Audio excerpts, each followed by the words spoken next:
5 سال اسی طرح گزر گئے تھے اور پھر ایک دن اسلامک سینٹر میں پروفیسر عبدالکریم نے اس سے کہا تھا، اب تمہیں شادی کر لینی چاہیے۔ ان کی بات اسے بہت عجیب لگی تھی۔ تم ساری زندگی اکیلی رہ سکتی ہو، نہ ہی تمہیں اکیلا رہنا چاہیے۔ میرے پاس تمہارے لیے ایک پرپوزل ہے۔ تمہارے بارے میں پہلے ہی میں ان سے بات کر چکا ہوں۔ وہ سب کچھ جاننے کے باوجود بھی تم سے شادی پر تیار ہیں۔ انہوں نے اسے اس لڑکے کے بارے میں تفصیلات بتاتے ہوئے کہا تھا۔ وہ ان کے سامنے ایک لفظ نہیں بول سکی تھی۔ اسے ان کے سامنے بیٹھے ہوئے اچانک احساس ہوا تھا کہ وہ واقعی ساری زندگی اکیلے نہیں رہ سکتی۔ شعوری اور لاشعوری طور پر اسے ایک سہارے کی تلاش تھی، اور یہ سہارا اس کی اپنی فیملی ہی ہو سکتی ہے۔ میرا خیال ہے تم اس شخص کے ساتھ بہت خوش رہو گی، انہوں نے بات ختم کرتے ہوئے کہا تھا، اور اس کی ذہن کی اسکرین پر ایک چہرہ لہرایا تھا۔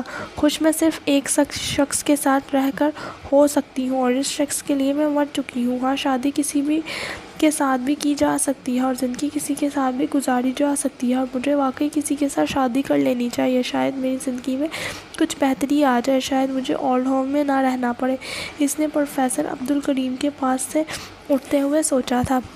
3:45 بجے وہ اسلامک سینٹر پہنچ گئی تھی۔ پروفیسر عبدالکریم اپنے آفس میں ان کے منتظر تھے۔ ہمیشہ کی طرح وہ اس سے گفتگو میں مصروف ہو گئے تھے، ساتھ ساتھ وہ اپنے چھوٹے موٹے کام بھی نپٹا رہے تھے، اپنی ڈاک دیکھ رہے تھے، پہلے سے لکھ کر رکھے گئے کچھ خطوں کو لفافوں میں بند کر کے پتے لکھ رہے تھے۔ 1-2 بار انہوں نے اپنے بینچ پر آنے والے پیغام دیکھے۔ وہ کسی دلچسپی کے بغیر ان کی باتیں سنتی اور معمول کے کام دیکھتی رہی۔ ان سے تمام ملاقاتوں میں آج پہلی بار ایسا ہوا تھا کہ وہ ان کی باتوں پر توجہ نہیں دے پا رہی تھی۔ اس کا ذہن کہیں اور ٹکا ہوا تھا، ڈیوڈ، حدید اور اب یہ تیسرا شخص۔ اور اگر زندگی اس تیسرے شخص کے ساتھ ہی گزارنی ہے تو پھر پہلے دونوں لوگوں کو میری زندگی میں آنے کی کیا ضرورت تھی، یا مجھے ان سے ملنے کی کیا ضرورت تھی؟ اسے اپنے گلے میں نمی اترتی محسوس ہوئی تھی۔ کیا آپ نے اسے میرے بارے میں سب کچھ بتا دیا ہے؟ اس نے تیسری بار پروفیسر عبدالکریم سے پوچھا تھا۔ ہاں، اور اسے کوئی اعتراض نہیں ہے۔ اسے ابھی بھی بے یقینی تھی۔ وہ مسکرائے تھے۔ تمہارے خیال میں اسے کیا اعتراض کرنا چاہیے؟ وہ خاموش رہی تھی۔ میں جانتی ہوں تم پریشان ہو، یہ نارمل چیز ہے کہ تم ان سے ملی نہیں، اس لیے تمہارے دل میں بہت سے خدشات ہیں۔ جب تم ان سے مل لو گی تمہارے سارے خدشات دور ہو جائیں گے۔ وہ اپنی عمر کے دوسرے لوگوں سے بہت مختلف ہے، بہت میچور اور ٹھنڈے مزاج کا مالک ہے۔ تمہیں اس سے بات کر کے اندازہ ہو جائے گا کہ اس کے بارے میں میری رائے کتنی اچھی کیوں ہے۔ وہ اپنے اسی مخصوص انداز میں نرم اور دھیمی آواز میں اسے سمجھا رہے تھے۔ 4:15 بجنے والے تھے، وہ بس آنے ہی والا ہوگا۔ وقت کی پابندی کرتا ہے، اس کی اچھی عادتوں میں سے ایک یہ بھی ہے، انہوں نے گھڑی دیکھتے ہوئے کہا تھا۔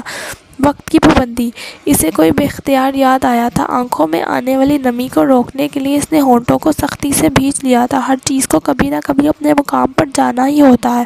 بہت عرصہ پہلے پروفیسر عبدالکریم کی کہی ہوئی ایک بات اسے یاد آئی تھی، اور شاید میرا مقام یہ تیسرا شخص تھا، ڈیوڈ یا حدید نہیں، اور کاش میں یہ سب کچھ پہلے جان گئی ہوتی۔ وہ پروفیسر عبدالکریم کے سامنے پڑی میز کی چمکدار سطح کو دیکھتے ہوئے سوچتی رہی۔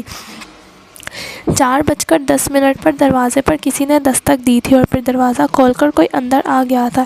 اسے اپنی پشت پر قدموں کی چاپ سنائی دی تھی۔ اس نے اپنے دل کی دھڑکن کو تیز اور ہاتھوں کے سرد ہوتے ہوئے محسوس کیا تھا۔ پھر اس نے ایک آواز سنی۔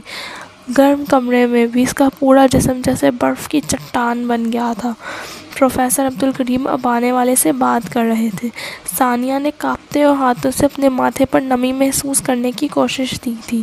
ماتھا خشک تھا۔ اس کا خیال تھا کہ اسے پسینہ آ گیا ہوگا۔ آنے والا اس کے پاس سے گزر کر پروفیسر عبدالکریم کے بائیں جانب میز کے سامنے رکھی ہوئی کرسی کھینچنے لگا تھا۔ ثانیہ نے سر اٹھا کر اسے دیکھا تھا۔ پروفیسر عبدالکریم نے دونوں کا تعارف کروایا تھا۔ وہ بہت دیر تک اس کے چہرے سے نظریں نہیں ہٹا سکی تھی۔ وہ بھی کچھ دیر اسے دیکھتا رہا، پھر کرسی کھینچ کر بیٹھ گیا تھا۔ ثانیہ نے اس کے چہرے سے نظریں ہٹا لی تھی۔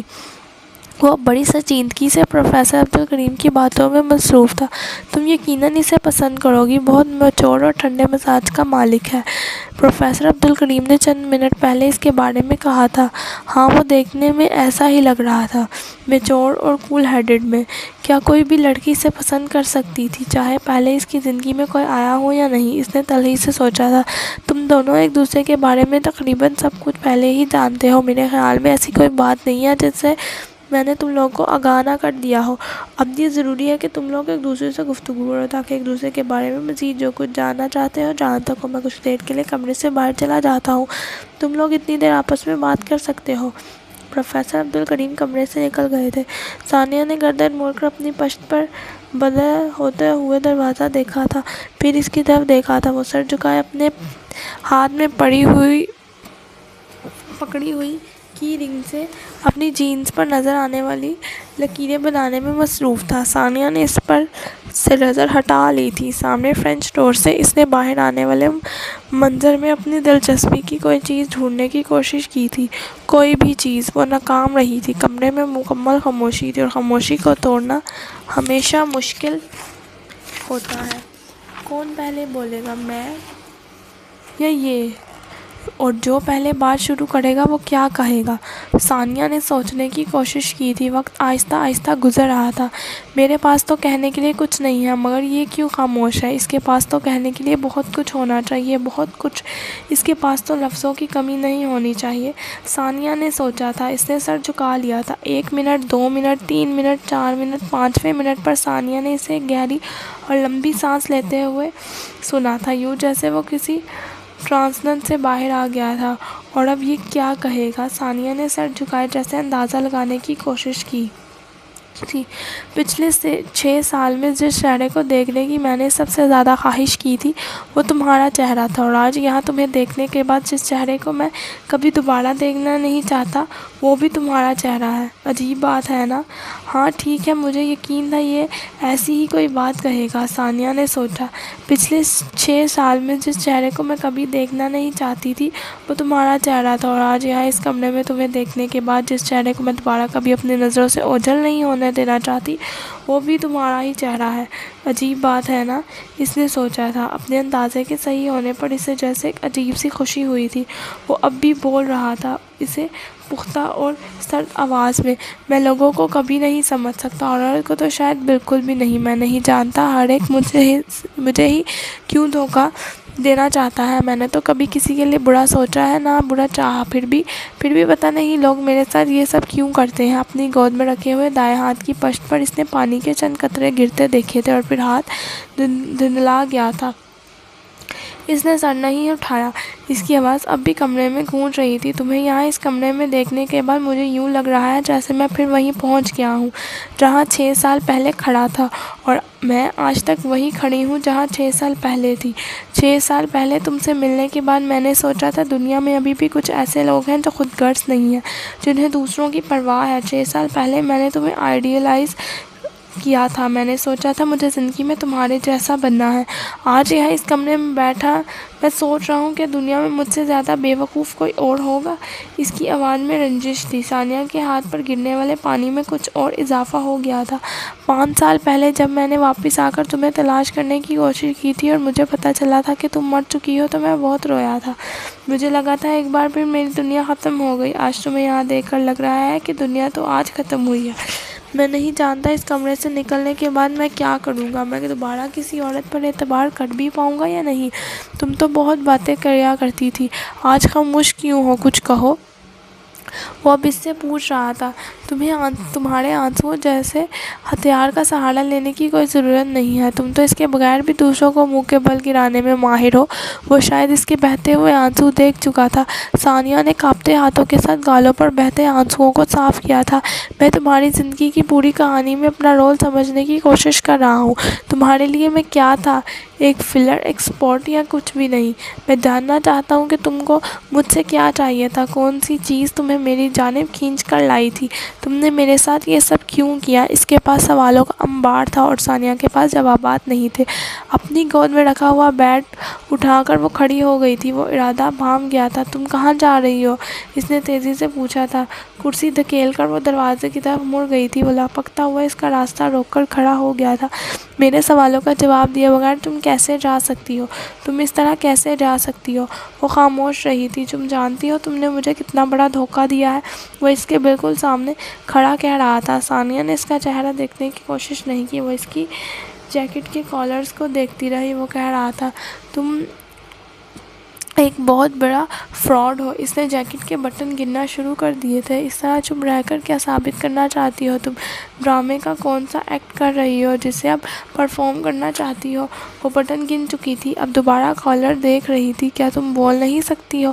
وہ اب چلا رہا تھا۔ اس نے اب شرٹ کے بٹن گننا شروع کر دیے تھے اور تب اچانک اس نے اپنے بائیں بازو پر اس کی ہاتھ کی گرفت محسوس کی تھی۔ وہ اسے جھنجھوڑ رہا تھا۔ بے اختیار اس نے سختی سے اس کا ہاتھ اپنے بازو سے ہٹا دیا تھا۔ مجھے ہاتھ مت لگاؤ حدید، اس نے بالآخر اپنی خاموشی توڑ دی تھی۔ حدید کا چہرہ اس کے جملے پر سرخ ہو گیا تھا۔ تمہارا وجود جو واقعی اتنا گندا ہے کہ میرے جیسے شخص کو ہاتھ تو کیا اسے دیکھنا تک نہیں چاہیے۔ ثانیہ نے ایک بار پھر سر جھکا لیا تھا۔ آج ہاتھ لگانے پر اعتراض ہوا ہے، 6 سال پہلے کا ذکر مت کرو، تب اور بات تھی۔ ثانیہ نے اس کی بات کاٹ کر کہا تھا، میں جاننا چاہتا ہوں وہ اور بات کیا تھی جس کے لیے تم نے مجھے استعمال کیا۔ آئی ایم سوری، اگر تم میری کسی بات سے کبھی ہرٹ ہوئے ہو تو اب میرا راستہ چھوڑ دو، مجھے جانا ہے۔ وہ اس کی بات پر جیسے ہکا بکا رہ گیا تھا۔ تمہارے لیے یہ سب کرنا کتنا آسان ہے۔ آئی ایم سوری، اگر تم میری کسی بات سے کبھی ہرٹ ہوئے ہو تو بس اتنا کہنا چاہیے تمہیں، میں ہرٹ ہوا۔ تمہیں اندازہ ہے کہ تم نے کیا کیا ہے؟ تم نے میری زندگی کے 6 سال برباد کر دیا اور تم صرف ایک جملہ بول کر سب کی تلافی کرنا چاہتی ہو، صرف ایک جملہ بول کر۔ تم کیسی انسان ہو، تم کیسی عورت ہو؟ ثانیہ نے سر اٹھا کر پہلی بار اس کی آنکھوں میں دیکھا تھا۔ حدید کو اس کی آنکھوں میں آنسو تیرتے ہوئے نظر آئے تھے۔ میں نے کب کہا ہے کہ میں انسان ہوں؟ میں نے کب کہا ہے کہ میں عورت ہوں؟ میں تو تماشا ہوں، اپنے لیے بھی اور دوسروں کے لیے بھی۔ تماشا بننے اور دیکھنے کے لیے بڑی ہمت اور صبر کی ضرورت ہوتی ہے، اور یہ دونوں چیزیں اللہ نے میرے مقدر میں لکھ دی ہیں۔ کچھ لوگوں کو اللہ دل آباد کرنے کے لیے بناتا ہے، کچھ کو زندگیاں برباد کرنے کے لیے۔ مجھے اللہ نے دوسرے کام کے لیے بنایا ہے۔ جو لوگ دوسروں کے دلوں کو کانٹوں سے زخمی کرتے ہیں، ان کے اپنے اندر کیکڑ آ گئے ہوتے ہیں۔ وہ چاہیں یا نہ چاہیں ان کے وجود کو کانٹا ہی بننا آتا ہے، وہ پھول نہیں بن سکتے۔ تم میرے لیے 6 سال روئے ہو، آج ایک بار پھر رو لو، پھر سوچ لینا کہ میں واقعی مر گئی ہوں۔ ساری دنیا تمہارے آگے کھلی پڑی ہے، تمہارے لیے بھی کوئی نہ کوئی ہوگا۔ ہر عورت میرے جیسی نہیں ہوتی، اور جو ہوتی ہے اسے پر حدید نہیں ملتا۔ اس نے ایک بار پھر سر جھکا لیا تھا۔ حدید نے اپنی پشت پر دروازہ کھلنے کی آواز سنی تھی۔ پروفیسر عبدالکریم اندر آ گئے تھے اور کمرے کے نظارے نے انہیں ہکا بکا کر دیا تھا۔ دونوں کے چہرے کے تاثرات اور ثانیہ کا بھیگا ہوا چہرہ انہیں پریشان کرنے کے لیے کافی تھا۔ ثانیہ بھیگی مسکراہٹ کے ساتھ ان کی طرف بڑھی تھی۔ میں آپ کی مشکور ہوں، آپ نے لیے بہت کچھ کیا، مگر ہم ہر بار اپنی قسمت نہیں بدل سکتے۔ آپ نے ہمارے جس کام کے لیے ملوایا تھا وہ نہیں ہو سکتا۔ پھر بھی آپ کا شکریہ۔ وہ کمرے سے باہر نکل آئی تھی۔ زندگی اچھی چیز ہے کیونکہ بس ایک بار ہی ملتی ہے، بار بار اس عذاب سے گزرنا نہیں پڑتا، اس نے باہر آ کر سوچا تھا۔ اور میں اگر یہ بات پہلے جان لیتی تو یہ تیسرا شخص حدید ہے تو شاید آج کی ملاقات کی نوبت ہی نہ آتی۔ اس کو خیال آیا پروفیسر عبدالکریم نے اسے حدید کا نام بتایا تھا، لیکن اس کی انگلش میں عربی لہجہ اسے بہت سے لفظوں اور ناموں کی شناخت میں الجھن سے دوچار کر دیتا۔ حدید کا نام بھی انہوں نے اس طرح لیا تھا کہ وہ نام کے صحیح اسپیلنگز اور تلفظ کے معاملے میں کنفیوزڈ ہی رہی تھی۔ اسلامک سینٹر سے باہر آنے کے بعد فٹ پاتھ پر چند قدم چلتے ہی اس نے اپنی پشت پر ایک شناسی آواز سنی تھی۔ وہ حدید تھا۔ میں تم سے صرف ایک بات جاننا چاہتا ہوں، صرف ایک بات۔ وہ اس کے قریب آ گیا تھا۔ 6 سال پہلے میرے پاس آنے کی وجہ تمہاری محبت تو نہیں ہوگی؟ تمہیں کوئی اور چیز میرے پاس لائی تھی، محبت نہیں ہے نا؟ ثانیہ نے اسے دیکھا تھا اور پھر سر نفی میں ہلا دیا تھا۔ پوری زندگی میں اس نے کبھی کسی کے چہرے کو دن کی روشنی میں اس طرح تاریک ہوتے نہیں دیکھا تھا جس طرح حدید کا چہرہ ہوا تھا۔ وہ بالکل گم سم ہو گیا تھا، اور مجھے یہ خوش فہمی تھی کہ تم مجھے صرف ایک بار یہ بتا دو کہ تم میرے پاس کس لیے آئی تھی، تمہیں کیا چاہیے تھا، پلیز مجھے بتا دو۔ اس کے لہجے میں اب صرف افسردگی تھی، رنجش تھی، التجاس تھی، پہلے والا اشتعال ختم ہو چکا تھا۔ ثانیہ نے کچھ کہنا چاہا، پھر سر جھکا لیا تھا۔